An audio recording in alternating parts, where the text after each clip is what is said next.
আয়নায় আড়াআড়ি ভাবে একটা চির ধরল। ফেটে গেল আয়নাটা। হয়তো কান পাতলে মরে ভূত হয়ে যাওয়া ড্রেকের চাপা আর্তনাদও শুনতে পেতাম।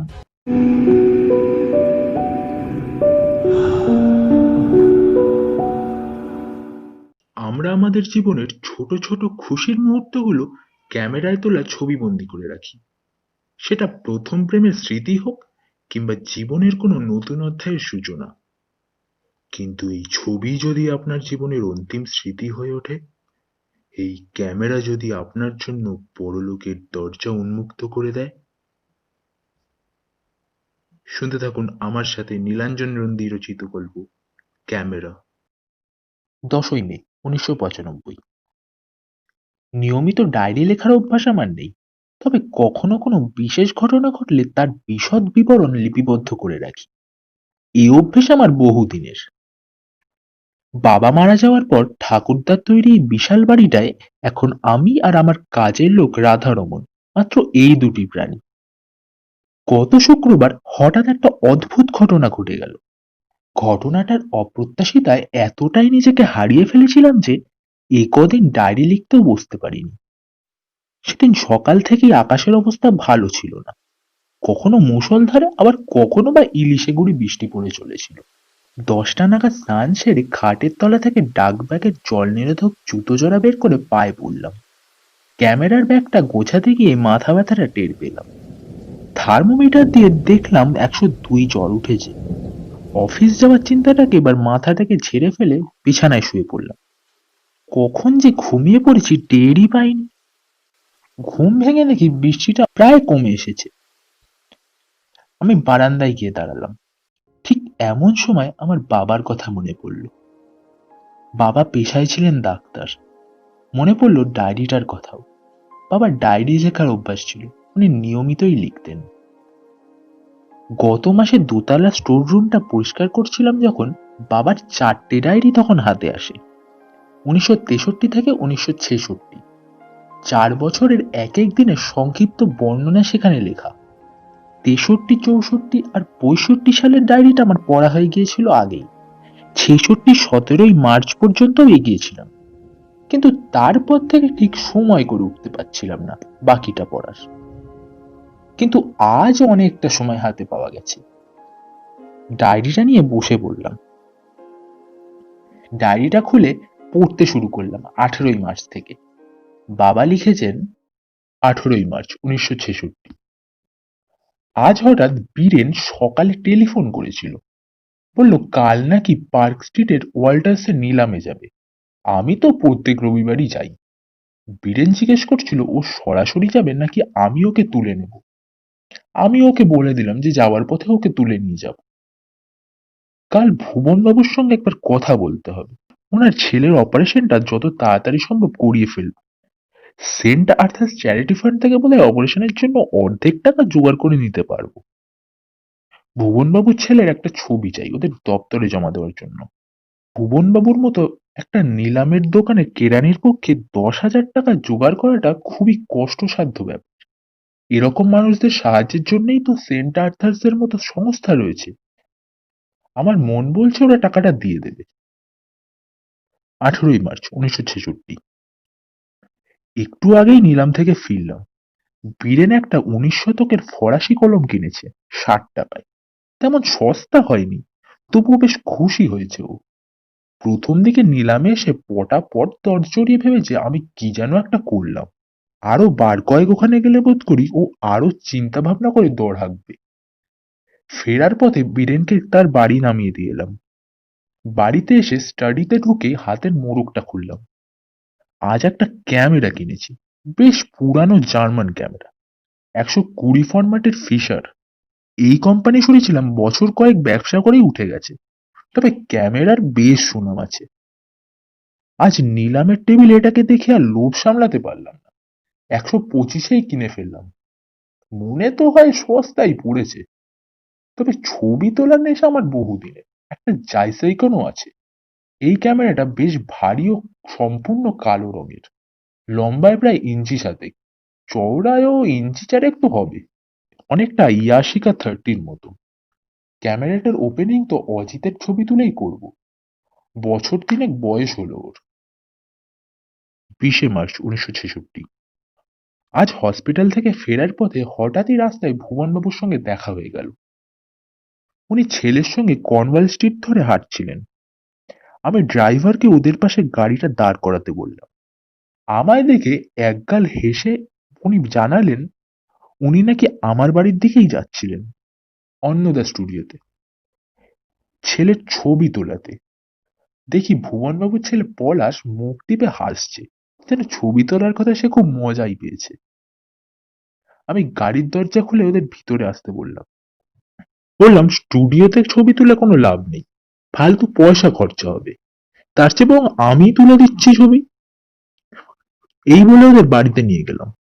গাড়িতে বসেই কথাবার্তা বলতে বলতে জানতে পারলাম ভুবনবাবুরা শ্যামপুকুরে থাকেন। বাড়িতে এসে গতকালে নিলামে কেনা ক্যামেরাটা বের করলাম, আর যাইসাই কেন। দুপুরে ওয়ার্ড বয় নবীনকে দিয়ে একটা ইলফোর্ড ফিল্ম কিনে আনিয়েছিলাম, সেটাই ভরে ফেললাম ফিশারটায়। যাইসাই কেন ফিল্ম তো আগে থেকেই ছিল। ভুবনবাবু আর ওনার ছেলে পলাশকে নিয়ে আমি ছাদে গেলাম। পলাশকে পাঁচিলের ধার ঘেঁষে দাঁড় করিয়ে পরপর দুটো ছবি তুলে ফেললাম, একটা নতুন ফিশারে আর একটা জাইসাইকানে। বলা তো যায় না নতুন ক্যামেরায় ছবি কেমন উঠবে তার ঠিক নেই, তাই to be on the safe side জাইসাইকেনেও একটা ছবি তুলে রাখলাম। 21শে মার্চ 1966। কোত্থেকে কি হয়ে যায় বলা যায় না। হঠাৎই আজ সকালে ভুবনবাবু ছুটে এলেন আমার কাছে। কারণ জানতে চাওয়ায় হাউমাউ করে কেঁদে ফেললেন। জানতে পারলাম আজ ভোরে হঠাৎই ছাদের সিঁড়ি থেকে নামতে গিয়ে অসাবধানতায় পা পিছলে পড়ে পলাশ গুরুতর রূপে আহত হয়েছে। মাথাটা ফেটে চৌচির হয়ে গেছে। আরজিকরের ইমার্জেন্সিতে ভর্তি করেই আমার কাছে এসেছেন উনি। কি করবেন তা বুঝতে পারছেন না। দুপুর পর্যন্ত চেষ্টা করেও পলাশকে বাঁচানো গেল না। মাথাটা ফেটেছিল ঠিকই, তবে স্টিচ আর ইঞ্জেকশনগুলি পড়ার পর কন্ডিশনটা স্টেবল হওয়া উচিত ছিল, কিন্তু না। ঠিক 2:10 পলাশ মারা গেল। আমার আর কিছু লিখতে ইচ্ছা করছে না। 22শে মার্চ 1966। কাল পলাশ মারা যাওয়ার সময় ওর মৃত্যুর কোনো সঠিক এক্সপ্লেনেশন খুঁজে পাইনি, তবে বোধহয় এখন কিছুটা ভাবতে পারছি। আমি ডাক্তার হলে কি হবে, সর্বজ্ঞ তো নই। বিশ্বের সমস্ত কিছু জানা আমার পক্ষে সম্ভব নয়, হয়তো কারোর পক্ষেই সম্ভব নয়। তাই হয়তো আমি মনে মনে ঈশ্বর, শয়তান, মিরাকেল, কালা জাদু অথবা ভূতে বিশ্বাস করি। জানি না কেন আমার মনে হয় পৃথিবীতে অগোচরে অনেক কিছুই লুকিয়ে আছে, যা আমাদের সাধারণ জ্ঞান বুদ্ধির বাইরে। গতকাল বেলা 3টেয় ডেথ সার্টিফিকেট তাড়াতাড়ি লিখে বাড়ি চলে আসি আমি। আসলে আমিও তো সন্তানের বাবা, মা মরা ছেলের বাবা। ভুবনবাবুর মুখটা দেখার মতো কলজের জোর আমার আর ছিলই না। কি করে আরেক পিতার নির্মম দুঃখটাকে আমি দেখব। বাড়িতে ফিরে স্টুডিওতে ঢুকে নতুন কেনা ক্যামেরাটাকে নিয়ে নাড়াচাড়া করছিলাম, আর ভাবছিলাম পলাশের কথা। ওর শেষ ছবিটা এই ক্যামেরাতেই বন্দি রয়েছে। মাত্র 12টা বসন্ত কাটলো ছেলেটা। এত তাড়াতাড়ি কি চলে যাবার খুব দরকার ছিল তার? ক্যামেরাটা হাতে নিয়ে থেকেই ছবি তোলার জন্য হাতটা ছটফট করছিল। অজিতের ডায়রিয়া হয়েছে, বেচারা ক্লান্ত হয়ে ঘুমিয়ে পড়েছে, তাই ওর ছবি তোলাটা এখন মুলতুবি রইল। বসে বসে আকাশ পাতাল ভাবছি, ঠিক এমন সময় জানলার ফ্রেমে একটা পায়রা এসে বসলো। দুধ সাদা গায়ের রং, তবে ডানায় একটা ধূসর দাগ। এরা দল বেঁধে এই বাড়িরই 3 তলায় কোথাও একটা থাকে। এদের ডাকও শুনেছি মাঝে মাঝে। হাতের কাছে এমন একটা লিভিং সাবজেক্ট পেয়ে পট করে একটা ছবি তুলে নিলাম আমি নতুন ক্যামেরাটা। কে জানি কেমন উঠবে। পায়রাটা কিছুক্ষণ পর ডানা ঝটপটিয়ে উড়ে গেল, হয়তো পাশের বাড়ির কার্নিশে। আজ সকালে একটা মেজর অপারেশন ছিল, মোটামুটি ভালোই হয়েছে।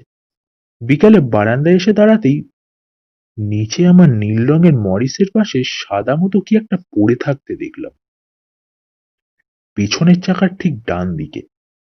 নিচে নেমে দেখি একটা পায়রা, ডানাগুলো ছড়ানো, মোড়ে কাঠ। সারা শরীরে কোনো আঘাতের চিহ্নও দেখতে পেলাম না। দুধ সাদা পায়রাটার ডানায় একটা ধূসর দাগ। চেনা লাগলো বেশ।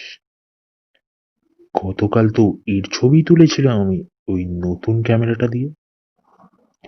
হঠাৎই পিঠ বেয়ে একটা ঠান্ডা স্রোত নেমে এলো। মনে মনে ভাবলাম, ওই ফিশের ক্যামেরাটা দিয়েই পলাশের ছবি তুললাম, ও মারা গেল। ওই ক্যামেরাটায় পায়রাটার ছবি তুললাম, সেও মারা গেল। তবে কি ভাগ্যে অজিতের ছবি তোলা হয়নি। জানি না কি হতো। ঠাকুরকে মনে মনে প্রণাম জানালাম।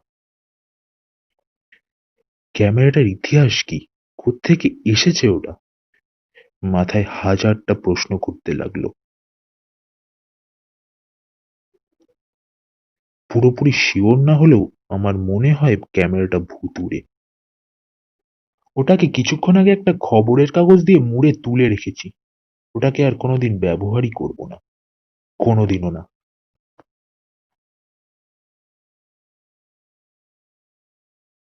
23শে মার্চ 1966। গতকাল রাতে ভালো ঘুম হয়নি। বিছানায় শুধু এপাশ ওপাশ করেছি। ছোট্ট অজিত পাশে অকাতরে ঘুমিয়েছে। সকালে হসপিটালে বেরাবার আগে ও জিজ্ঞেস করেছিল ক্যামেরাটার কথা। ওই ক্যামেরাটায় ছবি তুলতে চায়। ওইটুকু বাচ্চা ছেলে, ওকে কি আর আসল কথাটা বলা যায়? তাই বলেছি ক্যামেরাটা খারাপ হয়ে গেছে। অজিত বরাবরই শান্ত, এ নিয়ে আর আমায় বিরক্ত করেনি। হসপিটাল থেকে আজ একটু তাড়াতাড়ি বেরিয়েছিলাম। ড্রাইভার রামরতনকে গাড়িটা একটু জোরেই চালাতে বললাম। গন্তব্য ওয়াল্টার্সের নিলামের দোকান। ফিশারের ইতিহাসটা না জানা অব্দি আমি শান্তি পাচ্ছি না কিছুতেই। ওই ক্যামেরার পেছনে যে কি কাহিনী থাকতে পারে তা আমাকে জানতেই হবে। আরজিকর থেকে পার্ক স্ট্রিট বেশ অনেকটাই পথ। যখন ওয়াল্টার্সের দোকানে ঢুকছি, আকাশে আলো অনেকটাই কমে এসেছে। রাস্তার উল্টো দিকে ফ্লোরিসের কেক পেস্ট্রির দোকান। দোকানের রঙিন সাইনবোর্ডে ছোট ছোট আলো নেচে নেচে যাচ্ছে। দোকানে ঢুকে ভুবনবাবুকে তো দেখতে পেলাম না। উনি কদিনের ছুটি নিয়েছেন কে জানে। একমাত্র ছেলের মৃত্যুশোক কি আর এত তাড়াতাড়ি ভোলা যায়? ঠিক কতদিন লাগে কারোর অস্তিত্বকে মন থেকে মুছে ফেলতে? কেউ কি বলতে পারে তা? দোকানের মালিক রাজন হাসি মুখে এগিয়ে এলেন। আমি ওনার পুরনো খদ্দের। আমার শুকনো মুখ থেকে উনি কারণটা জানতে চাইলেন। সবিস্তারে বললাম ওনাকে সব। ততক্ষণে টেবিলে এলাচ দেওয়া চা এসে গেছে। ভুরভুর করে গন্ধ বেরাচ্ছে তাতে। রাজনবাবু চিন্তিত মুখে কাপটা তুলে নিয়ে একটা লম্বা চুমুক দিলেন। তারপর বললেন, এরকম ব্যাপার, আপনার কোনো ভুল হয়নি তো? আমি একটা দীর্ঘশ্বাস ফেলে না বলাতে উনি কিছুক্ষণ গুম হয়ে বসে রইলেন। তারপর টেবিলের দরাজ খুলে একটা পুরনো কালো খাতা বের করে সামনে রাখা ছোট প্যাডে খসখস করে কি যেন একটা লিখলেন। কাগজটা এগিয়ে দিলেন আমার দিকে। বললেন, ক্যামেরাটা ওনারই ছিল। কাগজটায় লেখা, পিটার লরেন্স, 133 নম্বর পেমেল্টন স্ট্রিট। রাস্তাটা আমার চেনাই ছিল। আমার এক বুড়ো গোয়ানিশ পেশেন্ট থাকতেন ওই স্যান্ডেল স্ট্রিটে, পেমেল্টন স্ট্রিটের পাশেই। এলাকাটা নোংরা, অন্ধকার আর গোলকধাঁধার মতো। জায়গাটা রিপন স্ট্রিটের দক্ষিণে। যত অ্যাংলো ইন্ডিয়ানদের বাস সেখানে। রাজনবাবু বললেন, পিটার সাহেবের বয়স প্রায় 80। একমাত্র মেয়ে জোসেফিনা গত বছর মারা যাওয়ার পর বাড়ি থেকে আর তেমন বেরোন না উনি। দিন 15 আগে হঠাৎই একদিন বিকেলে এসে ওই ক্যামেরাটা উনি ভুবনবাবুকে দিয়ে যান। একটা ছোট কাগজে আমার উদ্দেশ্যে কয়েকটা লাইনও লিখে গেছিলেন। এত আঁকা বাঁকা হাতে লেখা যে ভীষণ কষ্ট হচ্ছিল পড়তে। তাতে লেখা ছিল, ক্যামেরাটা বেচে দিন, যা দাম পাবো তাতেই আমি খুশি। চিঠিটা পড়ে ভেবেছিলাম ওনার বোধহয় অবস্থা অত্যন্ত খারাপ, তাই যত তাড়াতাড়ি পেরেছিলাম ক্যামেরাটাকে বেচে ওনাকে সাহায্য করেছিলাম। কিন্তু আপনি যে ঘটনা শোনালেন তা আমার তো মাথা ঘুরে যাচ্ছে তা শুনে। সত্যিই যদি ক্যামেরাটার পিছনে কোনো কাহিনী থাকে, সেটা তো পিটার সাহেবই জানতে পারেন। আপনি বরং একবার ওনার সাথে গিয়ে কথা বলুন। রাজনবাবুর সঙ্গে আর কথা বাড়াইনি। চলে গেলাম সোজা পিটার লরেন্সের কাছে। ভাঙাচোরা একটা প্রায় পোড়ো বাড়ির দোতলায় উনি থাকেন।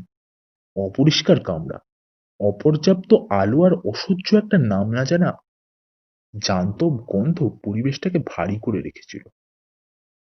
সারা ফ্ল্যাটটায় কারো সারা শব্দ পাচ্ছিলাম না। বোধ হয় মনে হয় উনি একাই থাকেন। বৃদ্ধ পিটার লরেন্স একটা তুলো ওঠা রংচটা সোফায় বসে আমায় লক্ষ্য করছিলেন খুব ভালো করে। আমার কাছে ঘটনাগুলো শুনে বললেন, আই এম এক্সট্রিমলি সরি। আমি আপনার জীবনে বিপদ ডেকে এনেছি। স্বার্থপরের মতো কাজ করেছি নিজেকে বিপদমুক্ত করতে। উনি বললেন, ক্যামেরাটা আমার দাদার ছিল, ডিক লরেন্সের। সে খুব একটা স্বাভাবিক ছিল না। চার্চে যেত না, বাইবেলও ছুঁত না। যখন ওর বয়স প্রায় 25 বছর, ও হঠাৎ চুপি চুপি একটা স্যাটানিক গ্রুপের মেম্বার হলো। গ্রুপটা ব্ল্যাক ম্যাজিকের চর্চা করত। পরিবারের সকলে ওনার পরিবারের সকলে ওনাকে ফেরাবার চেষ্টা করেছিল, কিন্তু কেউই সফল হয়নি। দাদার ভীষণ প্রিয় ছিল এই ক্যামেরা। বীভৎস সব বলির ছবিও তুলেছিল এই ক্যামেরাটা দিয়েই। শুনেছি ওখানে নাকি মানুষ, পশু পাখি সবই বলি দেওয়া হতো। স্যাটানিক গ্রুপে যোগ দেওয়ার পর ও আরো অন্যরকম হয়ে গেল। চুপচাপ, শান্ত, মনে হয় খুব বেশিই শান্ত। ঝড় ওঠার আগের মুহূর্তে যেমন সব শান্ত থাকে।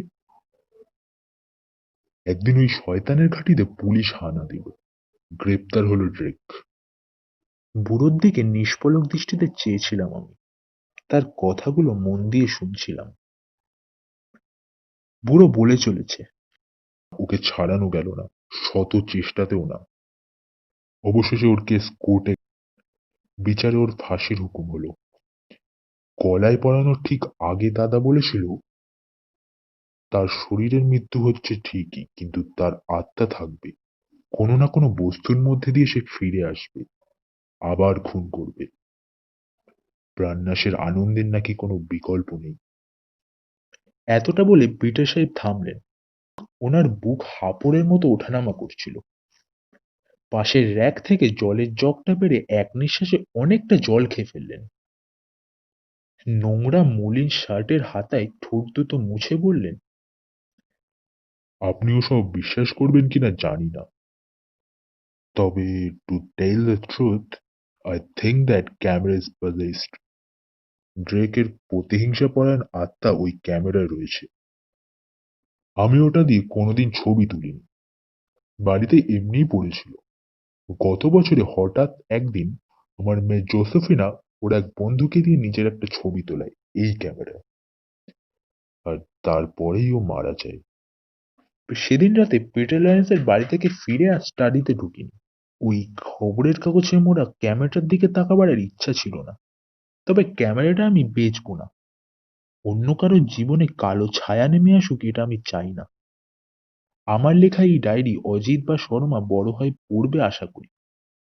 তখন ওরাও ক্যামেরাটা সম্বন্ধে জানতে পারবে।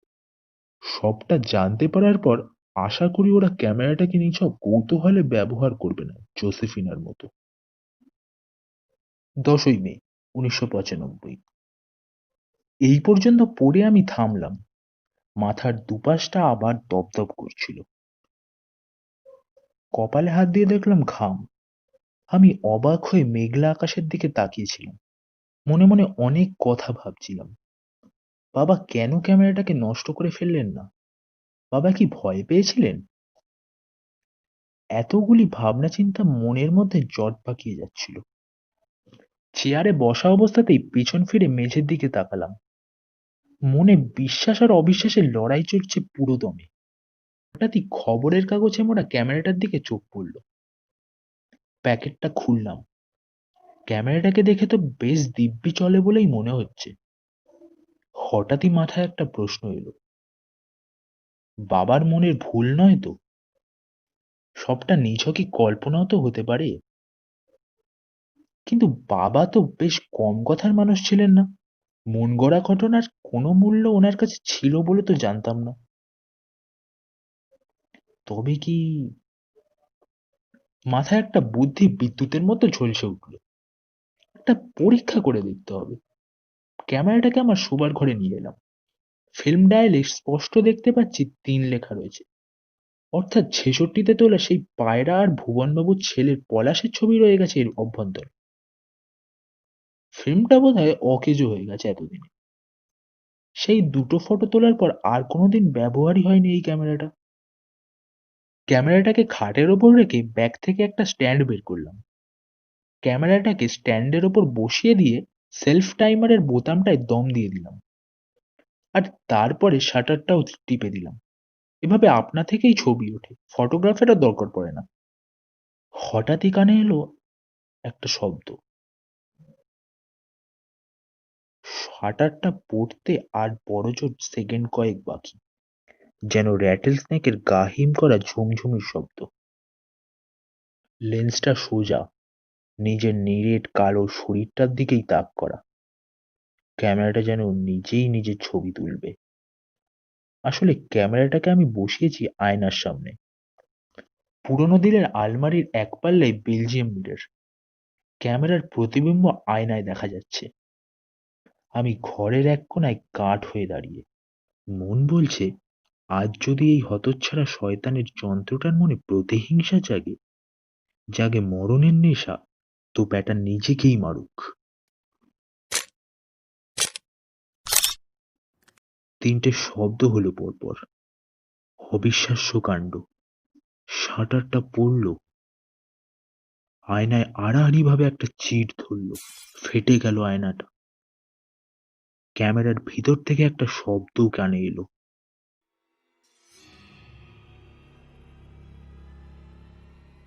হয়তো কান পাতলে মরে ভূত হয়ে যাওয়া ডেরেকের চাপা আর্তনাদও শুনতে পেতাম।